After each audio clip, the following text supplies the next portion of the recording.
Data चोरी पर सदन में हंगामा। कांग्रेस सांसद ने पूछा भूत वाला सवाल। आईटी मंत्री अश्विनी वैष्णव ने दिया ये जवाब। बीएसएनएल देश के लिए जरूरी है। हमारे मैं क्या मंत्री जी बताएंगे, जो जियो और एयरटेल लोगों की लूट कर रहे हैं उसका क्या समाधान है।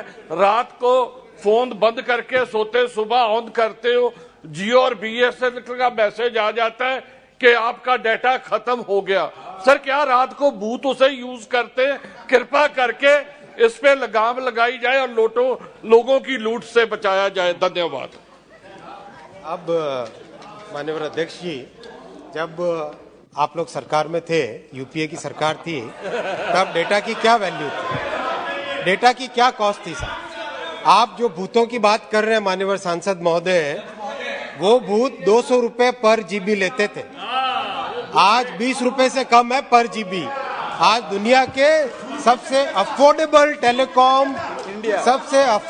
टेलीकॉम सेक्टर्स में से हिंदुस्तान का नाम आता है सर, सबसे अफोर्डेबल हिंदुस्तान का नाम आता है।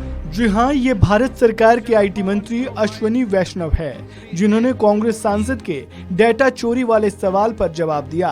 कांग्रेस सांसद ने आईटी मंत्री से पूछा कि टेलीकॉम ऑपरेटर जियो और एयरटेल यूजर्स को लूट रहे हैं। रात को डाटा पूरा होता है और सुबह होते होते बिना इस्तेमाल किए ही खत्म हो जाता है। क्या रात में मेरा डाटा भूत इस्तेमाल कर रहे हैं? एक बार फिर सुनिए अश्विनी वैष्णव ने इस पर क्या कहा। बीएसएनएल देश के लिए जरूरी है। हमारे मैं क्या मंत्री जी बताएंगे, जो जियो और एयरटेल लोगों की लूट कर रहे हैं उसका क्या समाधान है। रात को फोन बंद करके सोते, सुबह ऑन करते हो, जियो और बीएसएनएल का मैसेज आ जाता है कि आपका डाटा खत्म हो गया। सर क्या रात को भूत उसे यूज करते हैं? कृपा करके इस पे लगाम लगाई जाए और लोगों की लूट से बचाया जाए। धन्यवाद।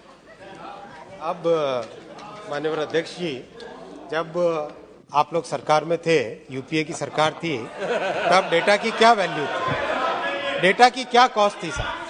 आप जो भूतों की बात कर रहे हैं माननीय सांसद महोदय, वो भूत 200 रुपए पर जीबी लेते थे, आज 20 रुपए से कम है पर जीबी।